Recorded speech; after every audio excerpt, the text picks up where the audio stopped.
안녕하세요. 고전을 다시 쓰는 책방냥입니다. 지난 2부에서는 궁녀 운영과 김진사가 무녀의 집에서 다시 만났지요. 그리고 운영은 밤에 담을 넘어오라는 위험한 약속을 남기고 돌아섰습니다.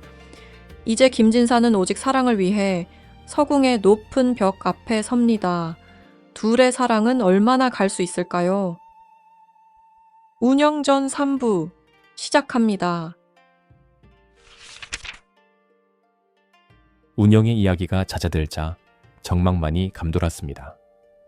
곁에서 숨을 죽이고 듣던 유영이 참지 못하고 떨리는 목소리로 물었습니다. 그래서 그 높은 담을 정녕 넘으셨습니까? 김진사는 타오르는 등불을 물끄러미 바라보았습니다. 그는 깊은 숨을 내쉬며 이야기를 이어갔습니다. 운영을 향한 마음이 뼛속까지 사무쳐. 며칠 뒤 저는 홀린 듯 서궁 담장 앞에 섰습니다. 달빛은 구름에 가려 흐릿했고 살을 파고드는 바람은 시리도록 차가웠으나 제 가슴 속에는 꺼지지 않는 불덩이가 일렁이고 있었습니다. 하지만 눈앞의 담장은 무심하리만큼 높고 험했습니다. 손을 뻗어보아도 매끄러운 돌벽은 잡을 곳 하나 없었고 발 디딜 틈조차 없는 절벽과도 같았습니다. 결국 그 높은 벽 앞에서 제 무력함을 느끼며 돌아설 수밖에 없었습니다. 그날 이후 제 세상은 온통 잿빛으로 변했습니다. 책을 펼쳐도 글자는 어지럽게 흩어졌고 붓을 들어도 먹물은 말라붙었습니다. 앉은 자리에서 긴 한숨만 내뱉으며 그저 시들어갈 뿐이었지요. 그때 충직한 하인 특이가 방으로 들어와 제 몰골을 보고는 깜짝 놀라서 물었습니다. 도련님, 대체 무슨 일이 있으시기에 이토록 몸을 상하게 하십니까? 이러다 정말 큰일 나겠습니다. 저는 힘없이 고개를 들어 특이를 바라보았습니다. 이제는 더 이상 숨길 힘조차 남아있지 않았습니다. 트가, 내 마음이 이미 제 자리를 잃었으니 이제 나로서도 어쩔 수가 없구나. 저는 그간 수성궁에서 운영과 나누었던 눈길, 그리고 가슴에 맺힌 그리움을 남김없이 털어놓았습니다. 특이는 묵묵히 제 이야기를 듣더니 잠시 깊은 생각에 잠긴 뒤 단호하게 말했습니다. 알겠습니다. 도련님의 목숨이 걸린 일인데 제가 어찌 가만히 있겠습니까? 제가 방법을 찾아보겠습니다. 그날부터 특이는 은밀히 사다리를 만들기 시작했습니다. 가벼운 나무를 다듬어 접었다 펼 수 있게 만든 그것은 펼치면 궁의 높은 담장을 훌쩍 넘을 만큼 길었으나 접으면 한 손에 들어올 만큼 가벼웠습니다. 뜰에서 시험해보니 제 체중을 실어도 삐걱임 하나 없이 견고했습니다. 출발하는 밤, 특이가 표범 가죽으로 지은 신한 켤레를 내밀었습니다. 도련님, 이것을 신으십시오. 맹수가 걷듯이 발소리 하나 나지 않을 것입니다. 그 신을 신으니 지탱할 곳 없던 제 발걸음이 마치 새털처럼 가벼워졌습니다. 그 가벼움은 두려움을 가리고 희망을 비추는 길잡이가 되어주었습니다. 저는 그렇게 제 운명을 바꿀 그 사다리를 품에 안고 다시 서궁으로 향했습니다. 안평대군의 서궁, 그 높디 높은 담장 앞에 섰을 때 달빛은 서리빨처럼 차가웠습니다. 하인 특이가 밤새 정성 들여 만든 사다리를 어둠 속에 펼치자 그것은 마치 저승과 이승을 잇는 위태로운 다리처럼 보였습니다. 도련님, 부디 무사하셔야 합니다. 특이의 낮은 목소리를 뒤로하고 사다리에 몸을 실었습니다. 한 칸씩 오를 때마다 심장이 터져나갈 듯 요동쳤습니다. 담장 위에서 내려다본 궁안은 고요했습니다. 하지만 알고 있었습니다. 그 고요함은 순식간에 목숨을 앗아갈 수 있는 서슬퍼런 칼날이 될 수도 있다는 것을요. 이 담을 넘는 순간 나는 더 이상 안평대군의 총애를 받는 선비가 아니라 목숨을 구걸하는 처지가 될 것이었습니다. 하지만 그 어둠 끝에 운영이 있었습니다. 나는 망설임 없이 절벽 같은 어둠 속으로 몸을 던졌습니다. 착지 않은 순간 대나무 잎이 서걱거렸습니다. 누구냐? 멀리서 들리는 순찰 군사의 목소리에 피가 얼어붙는 듯 했습니다. 나는 사다리를 품에 안은 채 대나무 숲의 거친 밑동 사이로 몸을 구겨 넣었습니다. 차가운 흙냄새와 대나무 향이 코끝을 찔렀고 군사들의 횃불이 숲을 훑고 지날 때마다 대나무 그림자가 괴물처럼 일렁였습니다. 죽음이 턱끝까지 차오른 순간 간절히 기도했습니다. 지금 나를 데려가더라도 단 한 번만이라도 그녀의 손을 잡게 하소서. 발소리가 멀어지고 대나무 사이로 자란이 나타났습니다. 진사나리 정말 오셨군요. 이쪽으로 오세요. 그녀의 안내를 받아 회랑을 지날 때 기둥 뒤에 숨어 스쳐 지나가는 궁녀들의 옷자락 소리를 들었습니다. 그 평범한 비단 소리가 내게는 운명의 단죄처럼 무겁게 들려왔습니다. 마침내 도착한 작은 방. 자란이 나직하게 운영을 부르자 문이 열렸습니다. 작은 등불에 의지해 밤을 지새우던 운영이 그곳에 있었습니다. 나를 본 그녀의 눈이 세차게 흔들렸습니다. 오셨군요. 이것이 꿈은 아니지요. 자란이 문을 닫고 물러나자 방 안은 세상으로부터 완전히 격리된 밀실이 되었습니다. 문고리가 걸리는 그 작은 소리가 마치 세상의 법도와 인연을 끊는 단절의 선언처럼 들렸습니다.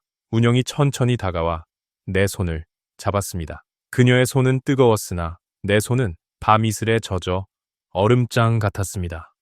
손이 어찌 이리 차갑습니까? 날이 이 험한 담을 어찌 넘으셨나요? 운영은 내 차가운 손을 제 두 뺨에 가져다 대었습니다.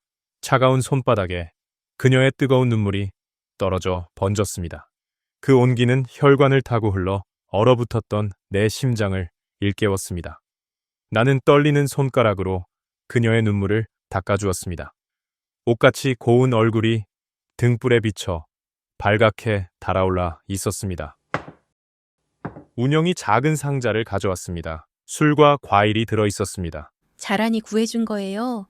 대접할 게 이것뿐이네요. 술잔을 채우는 소리가 고요한 방 안에 파동을 일으켰습니다. 날이 학식 높은 분들에게 이 수성궁은 풍류의 낙원이지요. 하지만 제게는 날개 꺾인 새가 갇힌 작은 새장이었습니다. 나리를 만나기 전까지 제 씨는 향기 없는 마른 꽃이었고 제 삶은 주인을 기다리다 시들어가는 이름 없는 풀꽃이었습니다. 하지만 이제야 비로소 제 문장에 숨이 붙고 혈색이 도니 이게 다 나리 덕분입니다. 그녀의 고백은 애처롭지만 강인했습니다. 나는 그녀의 손등 위에 내 손을 겹치며 답했습니다. 비해당에서 벼루를 받들던 그대의 맑은 눈빛을 본 날부터 내 영혼은 이미 이 담장을 수천 번도 더 넘었습니다. 진작 오지 못한 것이 한스러울 뿐입니다. 운영이 갑자기 고개를 숙이며 나직이 말했습니다. 나리, 저는 임금의 여자인 궁녀입니다. 저로 인해 나리의 밝은 앞날과 고귀한 생명이 위태로워지는 것이 두렵습니다. 제가 나리께 너무 무거운 죄가 되는 것은 아닌지요. 나는 그녀의 턱을 가만히 들어 올려 눈을 맞추었습니다. 세상의 법도와 궁궐의 담장이 그대의 몸을 가둘 수는 있어도 서로를 향한 우리의 마음마저 가둘 수는 없습니다. 오늘 밤이 지나 내일 내 목이 떨어진다 해도 나는 오늘 이 순간을 후회하지 않을 것입니다. 운영의 눈에 다시 눈물이 고였습니다. 그녀는 천천히 일어나 떨리는 손으로 등불을 껐습니다. 방 안에는 희미한 달빛만이 머물렀습니다. 나는 그녀를 품에 안았습니다. 비단옷 너머로 느껴지는 그녀의 온기와 떨림이 온몸으로 스며들었습니다. 내 하루는 온통 그대라는 문장으로 가득 찼습니다. 숨을 쉬는 것조차 아팠는데 이제야 비로소 온전하게 숨을 쉽니다. 달빛 아래 우리는 서로를 향해 천천히 기울어졌습니다. 마치 두 줄기 꽃이 비바람을 피해 서로를 감싸듯이 우리의 입술이 맞닿았습니다. 그것은 달콤하면서도 쓰라린 생과 사를 넘나드는 약속이었습니다. 서슬퍼런 법도도, 안평대군의 위엄도, 세상의 매서운 눈초리도 그 순간만큼은 사라졌습니다. 오직 서로의 숨소리와 맞닿은 심장 박동만이 우주의 전부가 된 밤이었습니다. 새벽의 푸른 빛이 창살에 스며들 무렵 운영은 떨리는 손길로 내 온 매무새를 다듬어 주었습니다. 부디 살아계셔야 합니다. 나리가 살아계셔야 저 또한 숨을 쉴 수 있습니다. 담장을 넘으며 뒤를 돌아보았습니다. 운영의 방에서 새어나오던 희미한 불빛이 내 가슴 깊이 지지 않는 별이 되어 박혔습니다. 몸은 담을 넘었지만 내 영혼은 운영의 방에 두고 온 기분이었습니다. 새벽 안개가 자욱한 길을 걸으며 나는 가슴에 남은 그녀의 온기를 되새겼습니다. 그것은 차가운 세상 속에서 나를 살게 할 유일한 불꽃이었습니다. 그날 이후 우리의 사랑은 서궁 돌담 틈새에 숨겨진 종이 조각 위에서 위태롭게 피어났습니다. 거친 돌 틈에 편지를 밀어넣고 돌아오는 새벽이면 제 심장은 이미 다음 날의 답장을 기다리며 요동쳤습니다. 나리 어젯밤 꿈에는 담장 너머의 바람이 되어 나리의 창가에 머물다 왔습니다. 짧은 문장에서 운영의 사랑을 느낄 수가 있었습니다. 비록 편지로 이어지는 인연이었지만 제 삶을 지탱하는 유일한 희망이었습니다. 그러나 종이 위에 담긴 마음만으로는 견딜 수가 없었습니다. 달이 차오를 때마다 그리움은 저를 궁으로 이끌었습니다. 저는 죽음을 예감하면서도 다시 사다리를 타고 담을 넘었습니다. 밤마다 목숨을 건 도둑 고양이 같은 만남이 계속되자 제 안색은 날로 창백해졌습니다. 이를 지켜보던 하인 특이가 어느 날 밤 제 방문을 열고 들어와 무겁게 입을 뗐습니다. 도련님, 꼬리가 길면 반드시 밟히는 법입니다. 이러다 도련님 병나겠습니다. 차라리 조용히 떠나시는 게 어떻겠습니까? 떠나라니 그 말은 제게 마른 땅에 내리는 빗줄기 같았습니다. 특이는 서쪽 담장의 감시가 소홀해지는 틈과 바람이 부는 날의 등불 사각지대를 이미 파악해두고 있었습니다. 신락 같은 희망이 제 가슴 속에서 불꽃처럼 일어났습니다. 얼마 후 다시 담을 넘은 저는 운영의 방으로 숨어들었습니다. 희미한 등잔불 아래 앉아있던 운영은 저를 보자마자 참았던 숨을 토해내며 제 손을 꼭 잡았습니다. 특이가 길을 알아봐 두었소. 우리 함께 궁을 떠납시다.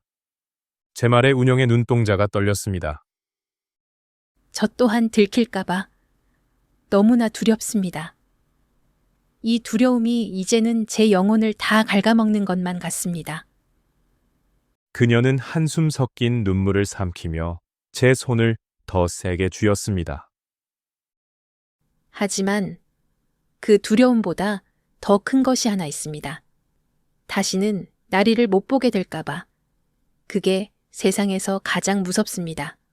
나리 곁이라면 저승길이라도 따르겠습니다. 우리는 말없이 서로의 눈을 응시했습니다. 등잔불이 깜빡거렸고 창호지가 밤바람에 크게 울었습니다. 운영이 결심한 듯 나직이 말했습니다. 자란에게 먼저 말해야 합니다. 그녀 없이는 한 걸음도 나갈 수 없으니까요. 잠시 후 서둘러 들어온 자라는 우리의 결심을 듣자마자 안색이 잿빛으로 변했습니다. 방 안의 향로에서 피어오르는 연기만이 정적 속에서 느릿하게 또아리를 틀었습니다. 생각에 잠겨있던 자란이 입을 열었습니다. 담을 넘는다고 끝이 아니야. 밖에도 눈이 있고 귀가 있어.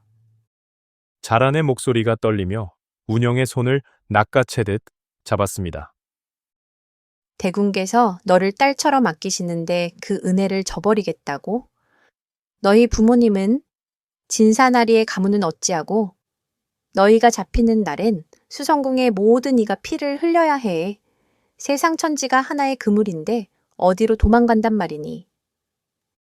자라는 결국 울음을 터뜨리며 운영을 끌어안았습니다. 제발 조금만 기다려. 몸이 아프다는 핑계를 대고 궁을 나갈 수 있는 날이 올 거야. 그때 고향으로 가면 되잖아. 지금 나가는 건 죽으러 가는 길이야. 자란의 말은 너무나 옳아서 더 아팠습니다. 우리의 사랑은 현실이라는 거대한 벽 앞에 또다시 멈춰섰습니다. 그 밤, 우리는 떠나지도 그렇다고 머물지도 못한 채 서로의 손만 맞잡고 있었습니다. 김진사는 말을 멈추고 따뜻한 눈길로 운영을 바라보았습니다. 그는 다정하게 그녀의 손을 감싸 주었습니다. 그때는 담장 하나가 삶과 죽음의 경계처럼 느껴졌소. 돌틈에 숨겨둔 그대의 시 한 줄을 품에 넣을 때마다 살아있음에 감사했소. 운영이 그의 손 위로 자신의 손을 겹치며 옅은 미소를 지었습니다. 저도 그랬지요. 돌 틈에 놓아둔 편지가 혹여 바람이 날아갈까, 빗물에 젖을까, 노심초사하며 밤을 지새웠지요. 그때를 생각하면 지금도 가슴이 저려옵니다. 운영은 잠시 숨을 가다듬고 다시 위태로웠던 그 봄날의 기억 속으로 이야기를 이어나갔습니다. 며칠 뒤였습니다. 철쭉꽃이 붉게 번지던 날, 안평대군께서 서궁에 들르셨습니다. 오늘 철쭉꽃이 유난히 곱구나. 모두 이 붉은 봄을 담아 시 한 수씩 지어 보려무나. 궁녀들이 붓을 들었습니다. 고요한 방 안에는 먹향과 종이 위를 구르는 사그락거리는 소리만 가득했습니다. 대군은 궁녀들의 시를 하나하나 살피며 미소를 지으셨습니다. 이것은 곱고 이것은 담백하구나. 그러나 마지막 제 시를 읽으시던 대군의 눈빛이 일순간 멈추었습니다. 대군은 낮게 중얼거리듯 읊조리셨습니다. 헤어진 사람의 향기를 꽃에 빗대었구나. 그것은 단순한 꽃놀이의 시가 아니었습니다. 뼈를 깎는 그리움과 닿지 못하는 연모의 정이 먹물에 번져 있었습니다. 대군은 고개를 들어 저를 바라보셨습니다.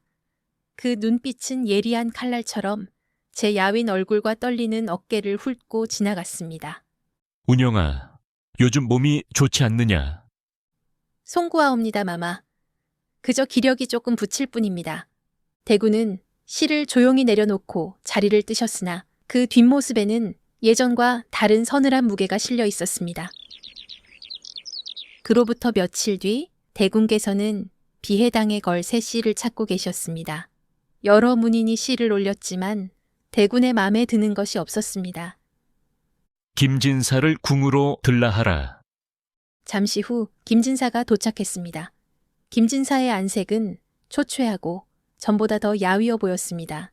잘 왔소. 진사, 내비의 땅에 걸만한 시를 찾고 있네. 자네가 한 수 지어보겠나?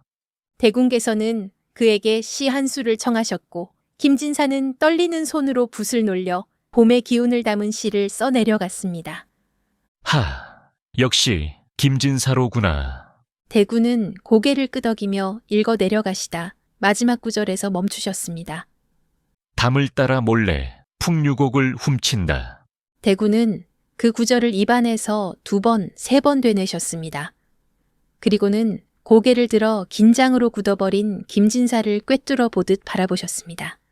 비의 당에는 담이 없거늘 자네는 어찌 담을 따라 풍류를 훔친다 하였는가? 방 안의 공기가 얼어붙었습니다. 김진사는 얼굴을 들지 못한 채 간신히 답했습니다. 마마, 그저 술김에 깊은 뜻 없이 붓 가는 대로 쓴 글이옵니다. 그는 급히 절을 올리고 물러났으나 대군의 시선은 그가 사라진 문가에 오랫동안 머물렀습니다. 김진사가 물러난 뒤 대군의 머릿속에서 2 사람의 시가 나란히 겹쳐졌습니다. 꽃에 빗대어 이별을 노래한 운영의 시와 담을 넘어 풍류를 훔쳤다는 김진사의 고백. 서로 다른 종이 위에 쓰였으나 그 속에 흐르는 감정의 결은 너무도 닮아 있었습니다. 운영의 야윈 뺨과 김진사의 떨리던 손끝. 두 사람의 얼굴에 드리웠던 그늘이 대군의 의심에 확신을 더했습니다. 그날 밤 대군은 잠을 이루지 못하셨습니다. 담은 경계여. 풍류는 남녀의 정을 뜻하는데 감히 내 서궁의 담을 넘보는 자가 누구란 말이냐. 한 번 싹튼 의심은 어둠 속에서 넝쿨처럼 자라나 대군의 마음을 옥죄기 시작했습니다. 수성궁의 높은 담장은 이제 보호의 벽이 아니라 누군가 파헤치기 시작한 비밀의 틈새가 되어가고 있었습니다.